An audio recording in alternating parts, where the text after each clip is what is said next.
நண்பர்களுக்கு வணக்கம். இது வந்து எட்டயபுரம் டு விளாத்திகுளம் ரோடு. சூரிய பகவான் அப்படியே வச்சு தீச்சி எடுக்கிறார். மதியம் 2 மணி சூரிய பகவான் வச்சு தீச்சி எடுக்கார். வண்டி ஓட்ட முடியல. அங்கே பாருங்க, பாவம். சூரிய பகவான் ஆசீர்வாதம் பண்ணதில் கரைஞ்சிட்டான் ஒருத்தன். கரைஞ்சி நிற்ப உட்காந்துட்டான். இந்த மரம் தான் இப்போதைக்கு ஆதரவு கொடுத்துருக்கு. நல்ல வேலைக்கு இந்த ரோட்டோரம் மரங்கள் நட்டு வச்சுருக்காங்க.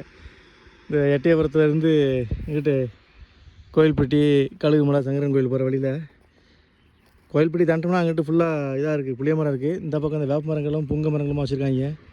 இவ்வளோ மரங்கள் இருந்தும் தீ அள்ளி மூஞ்சில் போட்டால் எப்படி இருக்குமோ அப்படி இருக்குங்க. சுருண்டுட்டான். நான் சொன்ன மாதிரி அவன் சுருண்டுட்டான். ஹெல்மெட்டு போட்டும் ஓட்ட முடியல, போடாமலும் ஓட்ட முடியல. மூஞ்சில் அள்ளி வீசுது. எப்படி போகிறாங்கன்னு தெரியல இவங்களாம். குடும்பம் இல்லை போதுமா? முடியாதா? ஏற்கனவே நாங்கள் அப்படியே சூரியன் கலரில் இருக்கோம்.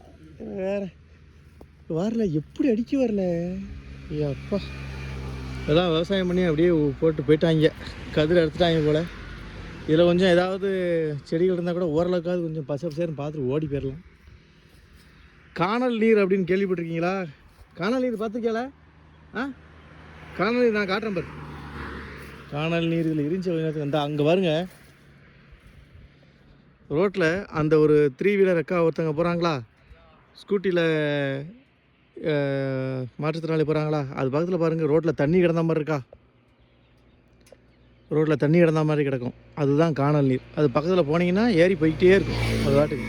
ஆனால் பார்த்து போனேன், ஏற்கனவே எரிஞ்சிக்கிட்டு இருக்கு. பறக்கிறாப்புல. ஹீட்டு தெரியாமல் தாங்காமல் தான் பறக்காப்புல போல. அவர் சீக்கிரம் வீட்டுக்கு போயிடலாம் அப்படின்ட்டு முடியலைங்க.